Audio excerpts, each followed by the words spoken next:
Assalamualaikum warahmatullahi wabarakatuh. Halo sahabat Polo Palo, kembali lagi bersama saya Desi di podcast Literasi, Opini, dan Aspirasi Tohulondalo, program inovasi dari Kantor Perwakilan Bank Indonesia Provinsi Gorontalo.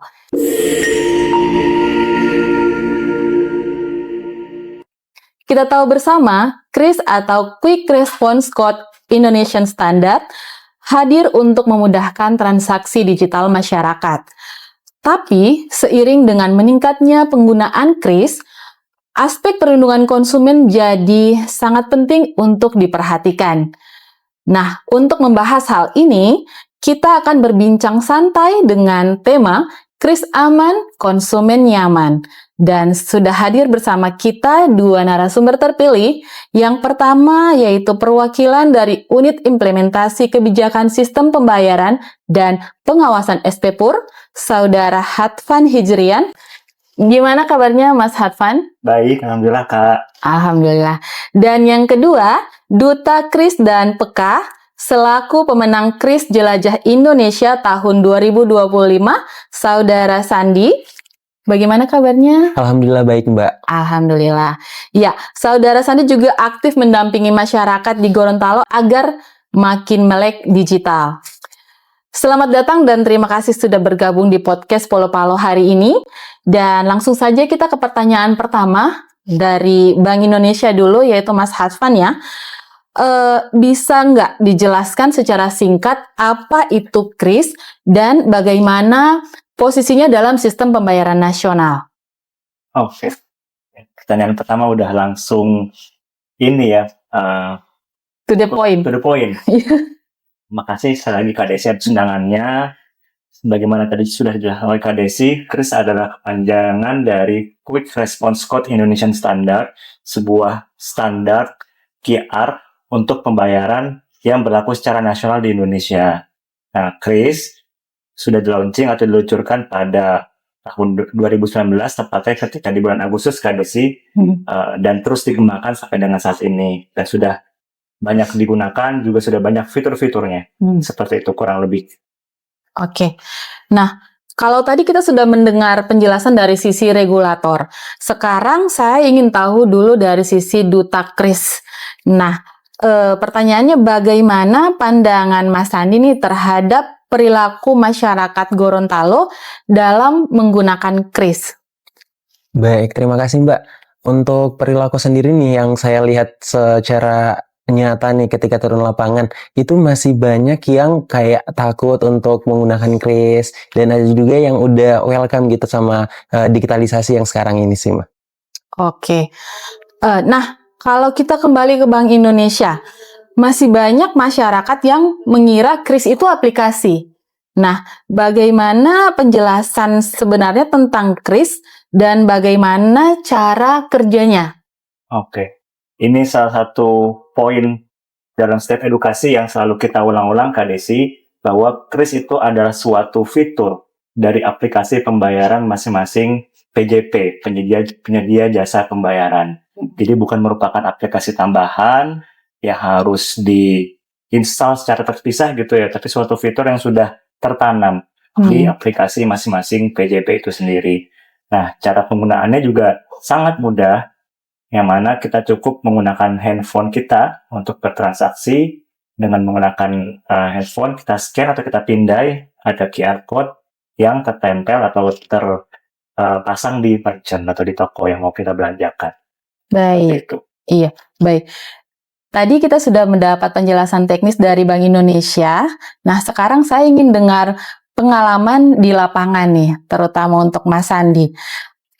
Apa pengalaman Mas Sandi ketika mengikuti KRIS Jelajah Indonesia atau KJI? Nah, mungkin pada saat memperkenalkan KRIS ke UMKM atau komunitas lokal ya, dan apakah mereka itu langsung paham atau butuh pendekatan khusus nih? Iya Mbak. Sebelumnya kan kemarin kita juga sudah ikut KRIS Jelajah. Nah, pengalaman yang paling berharga itu ketika kita melakukan sosialisasi kepada masyarakat, langsung turun langsung kepada masyarakat itu, ada yang menerima dengan terbuka lebar gitu. Ada juga yang tertutup, kayak takut untuk sharing-sharing sama kami. Pernah juga itu paling untuk kita sosialisasikan tentang penggunaan elektronisasi pembayaran itu, ada yang bilang sama kami takut gitu nanti kena penipuan secara online. Apalagi sekarang yang challenge-nya untuk kita itu kepada ibu-ibu, yang ibu rumah tangga, yang notabene mereka itu kurang menggunakan sosial media ataupun gadget seperti itu sih, Mbak. Sebenarnya mereka tuh sudah menggunakan gadget, tapi kurang aware dengan keamanannya ya. Iya. Apalagi selama ini kan berita yang beredar di media sosial mungkin atau di Facebook itu kebanyakan adalah berita yang penipuan melalui kris. Nah itulah tantangannya. Baik, Mas Hadvan, ada beberapa pertanyaan yang bukan muncul ya, yang sering terjadi di lapangan yang sudah pernah saya temui. Beberapa merchant itu menanyakan bagaimana sih biaya admin dari penggunaan kris ini, karena mereka belum mendapat informasi yang valid nih. Jadi merasa ada admin yang berat, ada yang sudah pembayaran segini tapi potongannya segini. Nah, itu bagaimana dari Mas Hadvan untuk penjelasannya? Oke. Salah satu poin yang sensitif juga mengenai dengan biaya ya Kak Desi ya. Atau kalau dalam transaksi kris, satu-satunya biaya yang dikenakan adalah MDR atau Merchant Discount Rate. Yakni biaya yang dikenakan kepada merchant itu sendiri, potongannya. Nah, itu juga potongannya sebenarnya sangat murah Kak Desi, sangat nilainya affordable lah gitu kan. Mulai dari 0,3 sampai 0,7% per transaksi. Iya. Dan juga Bank Indonesia terus mendukung perluasan adopsi kris sehingga biaya-biaya tersebut terus direlaksasi. Yang mana di kebijakan yang terakhir untuk merchant UMI atau usaha mikro, transaksi 0 sampai 500.000 itu nggak dikenakan potongan apapun. Gitu. Nah, jadi nanti bagi teman-teman konsumen gitu ya, ketika berhadapan dengan merchant yang mengenakan biaya tambahan, itu namanya surcharge istilahnya ya. Itu nanti mohon diedukasi kepada merchantnya bahwa tidak dikenakan biaya tambahan dalam setiap transaksi menggunakan kris. Nah, begitu juga nanti merchantnya perlu merchant itu konfirmasi ke perbankannya masing-masing. Apakah memang biayanya itu adalah biaya MDR atau sebenarnya ada biaya lain, karena kan nanti merchant ketika menggunakan layanan perbankan mungkin ada biaya notifikasi, ada biaya apalagi biaya SMS gitu ya, ketika transaksi berhasil kan ada masuk SMS notifikasi gitu ya. Itu sih itu perlu dikonfirmasi kembali kepada perbankannya dari merchant ke perbankan untuk menjelaskan dan mengklirkan biar nggak ada salah paham di antara kita. Iya, betul sekali. Sebenarnya adalah kuncinya itu adalah komunikasi dua arah yang sangat aktif dan efektif. Seperti itu. Nah, kalau dari Mas Andi sendiri ada pengalaman seperti itu nggak di lapangan kemarin saat KJI berlangsung? Iya, kurang sama sih seperti Mas Hadvan sampaikan tadi. Banyak masyarakat yang menemukan yang merchant yang melakukan adminnya kayak harga barangnya 5.000. Nah, terus ditambahin admin, tambahin 2.000 ya untuk adminnya. Dan itu jadi challenge-nya kami sebagai duta untuk selalu mengedukasi kepada merchant ataupun kepada masyarakat bahwa menggunakan kris itu tanpa minimal transaksinya itu dari nol dan tidak ada biaya adminnya. Kembali lagi kepada merchantnya itu. Ada merchant yang memang SOP-nya sendiri ya. Ya Mas gitu. Ada SOP-nya yang mereka tentukan sendiri. Nah, ini adalah memang challenge yang sangat besar untuk bagi para duta untuk terus mensosialisasikan tentang kris ini. Seperti itu, Mbak. Baik. Kalau kita bicara digitalisasi juga kan pasti banyak tantangannya, salah satunya itu adalah penipuan seperti itu. Nah, dari data yang ada nih, kembali ke Mas Hadvan, bagaimana upaya Bank Indonesia membantu konsumen agar tetap aman bertransaksi dengan kris? Oke, ini menarik banget pertanyaannya. Satu hal yang mungkin saya perlu sampaikan di sini, teman-teman, ada juga tadi sempat sebut di awal ada terminologi perlindungan konsumen. Iya. Yaitu yang kami Bank Indonesia pakai. Namun ini perlu kita coba bedakan dulu. Sebenarnya terminologi yang benar itu adalah pelindungan konsumen, Kak. Jadi di undang-undang maupun di ketentuan peraturan Bank Indonesia itu pelindungan konsumen. Dari segi bahasa juga perlindungan itu artinya tempat berlindung, sedangkan pelindungan itu adalah perihal melindungi. Nah, Bank Indonesia punya mekanisme pelindungan konsumen khususnya yang terkait dengan tupoksi atau tugas pokok dan fungsi dari Bank Indonesia itu sendiri. Salah satunya adalah di bidang sistem pembayaran dan pengelolaan uang rupiah. Oke. Baik. Nah, kalau dari Mas Sandi sendiri nih, kalau dari sisi edukasi nih, yang sering bertemu dengan masyarakat, terutama pada saat KJI kemarin. Nah, itu saya penasaran bagaimana kondisi di masyarakat. Dari pengalaman Mas Sandi sendiri, apakah masyarakat itu sudah cukup sadar akan bahaya penipuan digital ini, atau masih ada yang mudah teriming-iming oleh oknum yang tidak bertanggung jawab? Iya Mbak, kemarin itu saat di lapangan ada beberapa masyarakat yang sudah sadar untuk pengamanan secara digital dan ada juga yang belum. Itu kemarin di salah satu merchant kita sosialisasi tentang penggunaan kris serta mau akuisisi pengguna baru nih. Nah, dia sempat cerita, sempat sharing sama kita yang mana mereka pernah ditelepon untuk penipuan telepon gitu, katanya anaknya kecelakaan. Nah, mungkin bisa dikirimin uang secara gini. Nanti bisa lewat lewat elektronisasi seperti kris atau kita kirim kode barcode-nya aja. Nanti langsung dikirim aja di sini. Nah, sempat ditanya kenapa tidak langsung ditemui saja seperti itu sih Mbak. Itu yang banyak masyarakat yang masih takut untuk melakukan pembayaran digitalisasi seperti itu. Oh iya, baik. Kalau kita kembali ke Bank Indonesia nih, Mas Hadvan, ada konsep menarik yang disebut PEKA, peduli, kenali, adukan. Nah, bisa dijelaskan Mas, bagaimana konsep ini membantu konsumen untuk merasa lebih terlindungi? Oke. Terkait dengan konsep PEKA itu sendiri, sudah disebutkan juga oleh Kak Desi tadi, kepanjangan dari peduli, kenali, dan adukan. Nah, maksudnya apa dari masing-masing kata itu ya? Peduli artinya kita harus memahami produk atau jasa keuangan yang kita gunakan ya. Kita tahu produknya apa, manfaatnya apa, dan resikonya apa. Nah, kemudian kenali, selain kita memahami produknya, kita juga perlu mengenali risiko-risiko apa yang menyertai dari kita menggunakan produk tersebut. Termasuk juga dalam hal ini berbagai macam modus-modus penipuan yang saat ini berkembang. Karena ada banyak banget tuh ya.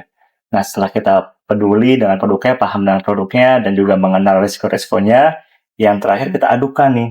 Kita sebagai konsumen, itu jangan pernah ragu, jangan pernah takut untuk mengadu. Jika kita mengalami suatu kondisi yang merugikan lah, atau kita ditipu gitu ya oleh oknum yang tidak bertanggung jawab. Itu sih Kak Desi. Iya, jadi ini terkait dengan PEKA sendiri, kalau kita lihat di Gorontalo itu masih banyak orang-orang yang belum mendapat informasi secara utuh dan jelas bahwa melaporkan yang sering dibilang BI checking itu apakah masih di Bank Indonesia. Nah, itu apakah bisa melalui program PEKA ini atau gimana Mas Hatan? Oke, ini juga banyak yang sering terjadi pengaduan ke kami, Kak Desi, mengeluhkan terkait dengan masalah di BI checking-nya, juga terkait dengan restru kredit gitu ya. Nah, ini dapat kami sampaikan bahwa semenjak adanya Otoritas Jasa Keuangan atau OJK, tugas dari untuk mengecek kredit skor dari masing-masing nasabah itu sudah beralih tugasnya ke OJK. Ada beberapa masyarakat yang kebetulan datang mengadu ke Bank Indonesia. Mereka bercerita ayahnya meninggal, suaminya meninggal, dan meninggalkan hutang ternyata.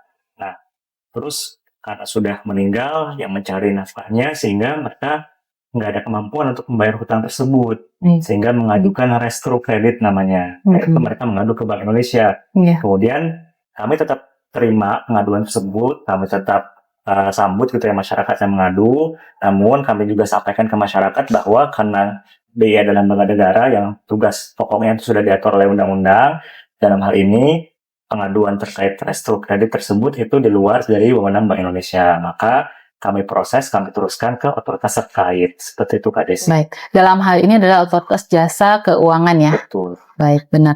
Nah, dari sisi Duta KJI nih, bagaimana peran Mas Sandi sendiri sebagai duta dalam menyebarkan literasi digital khususnya kepada generasi muda dan UMKM di Gorontalo? Nah, kalau berbicara soal peran nih Mbak, yang tentunya kalau orang-orang dengar itu duta, ya berarti dia tugasnya itu ingin berkontribusi kepada masyarakat ataupun remaja-remaja untuk lebih berdampak. Dimulai dari gerakannya kita untuk sosialisasi kepada mereka, melakukan penyampaian tentang materi-materi tentang kris atau tentang keamanan seperti itu, Mbak. Baik. Nah, ini dalam hal penanganan pengaduan nih, Mas. Kita kembali ke Mas Hadvan ya.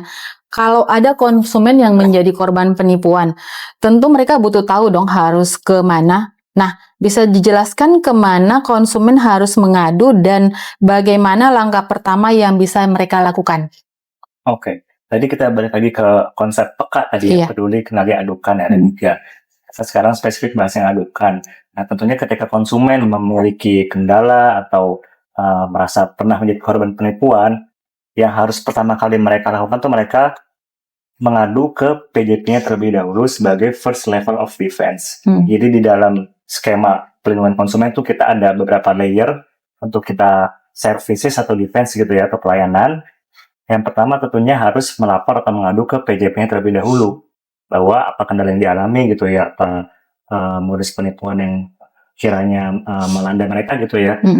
Nah, baru ketika dari PJP kiranya belum bisa menemukan solusi yang memuaskan, itu bisa beranjak ke second layer of defense atau second layer of service-nya, yakni ke Bank Indonesia, ke otoritas terkait. Jadi otoritas seperti BI, OJK, kemudian juga ada Komdigi ya, yang dulu Kominfo, itu sebenarnya second layer of defense. Jadi pertama yang harus konsumen temui itu adalah ke perbankannya masing-masing. Seperti itu. Nanti kalau sudah lewat first level, second level masih belum selesai juga, ini pakai cara yang terakhir, tapi kami sih semoga harapannya nggak harus pakai cara ini ya, itu ke third layer of defense-nya ke LAPS namanya, Lembaga Alternatif Penyelesaian Sengketa, seperti itu. Baik. Nah, untuk teknis pelaporan PK ini sendiri, para masyarakat tuh bisa langsung datang ke Bank Indonesia ya. Nanti ada jam operasionalnya? Betul. Iya. Dari hari Senin sampai Jumat. Oke. Di jam kerja. Iya. Baik. Aku mau nambahin sedikit ya, Silakan. ya. Tadi selain bisa langsung datang ke Bank Indonesia, datang ke kantor, juga bisa melalui kanal-kanal Bank Indonesia ya. Ada via telepon di Bicara 131, bisa juga via email ya Kak Desi ya. Seperti itu sih. Oh baik. Dan juga di media sosial kami di Instagram Bank Indonesia Gorontalo. Jadi bisa langsung datang ke Bank Indonesia di jam kerja Senin sampai Jumat. Nanti akan dilayani oleh teman-teman dari Mas Hadvan itu sendiri ya. Baik, lanjut nih. Ya, kalau tadi Bank Indonesia sudah menjelaskan jalur resmi pengaduan dan teknis pelaporannya seperti apa, saya ingin tahu dari lapangan nih, dari menurut Mas Sandi, apa tantangan terbesar dalam mempercepat adopsi kris di Gorontalo dan bagaimana mengatasinya?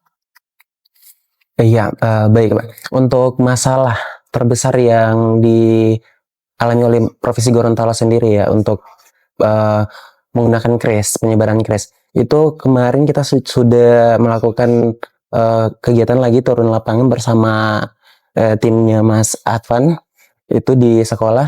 Kita juga sudah sempat berbicara sama pemilik kantin, itu merchant, untuk masalah yang pertama itu mereka belum tahu jalur uangnya ini akan masuk kemana dulu, apakah langsung ke rekeningnya mereka atau melalui proses apa. Itu yang masalah paling besar bagi mereka karena minimnya pengetahuan tentang penggunaan kris ini, seperti itu, Mbak. Ya, berarti PR kita adalah memberikan literasi lebih luas lagi pada masyarakat, terutama kepada UMKM yang harusnya mereka itu sudah mengadopsi digitalisasi pembayaran ya, yang sangat mudah, murah, aman dan handal. Cemumuah. Cemumuah, iya. Baik, yang sudah disampaikan Mas Sandi tadi benar bahwa UMKM di Gorontalo itu masih banyak yang belum melek digitalisasi pembayaran. Contohnya kemarin waktu kami memberikan edukasi ke Bank Sentralan kepada UMKM di salah satu wilayah di Bone Bolango itu, bahwa kendala mereka sebenarnya bukan dari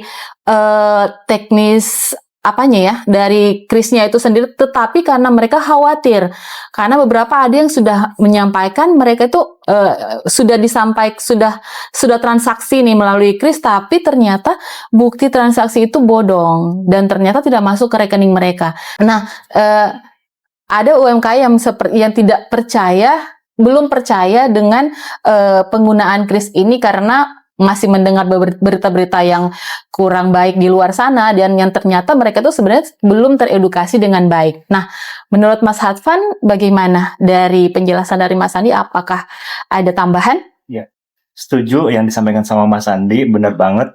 Dari berbagai macam kegiatan turun lapangan yang kita lakukan, memang ini masih jadi tugas bersama sih Kak Desi, Bank Indonesia maupun nanti dari kita juga ya, Iya. dan juga ke pihak perbankan untuk kita sama-sama mensosialisasi, memberikan literasi kepada masyarakat.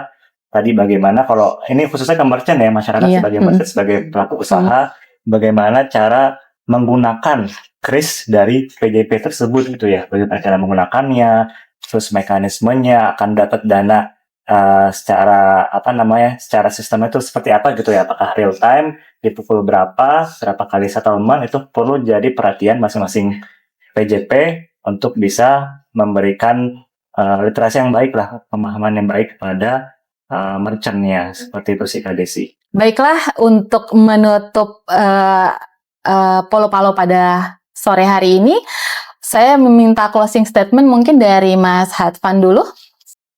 Oke, tentunya bahasan yang sangat menarik hari ini. Terima kasih sekali lagi kepada Kak Desi sudah diundang untuk kita sama-sama memberikan literasi kepada masyarakat ya. Untuk pesan utama, yang paling utama adalah jangan takut untuk kita bisa mengadopsi atau bertransaksi secara digital.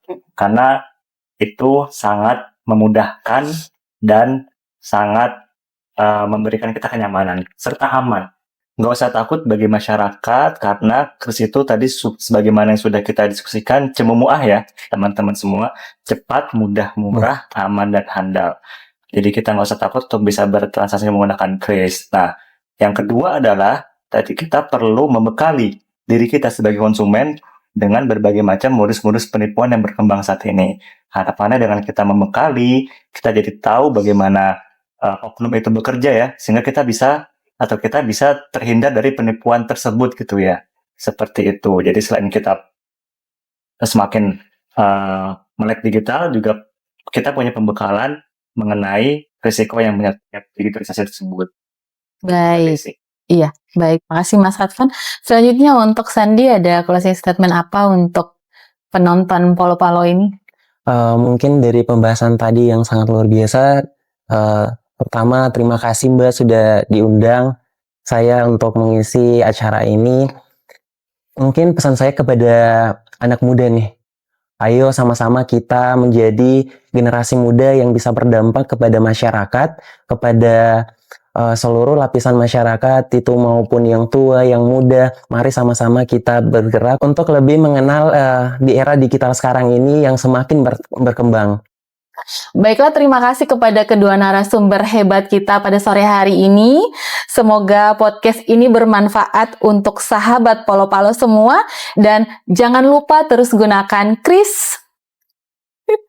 Karena dengan kris, transaksi jadi cepat, mudah, murah, aman, dan handal atau cemumuah. Muah-muah.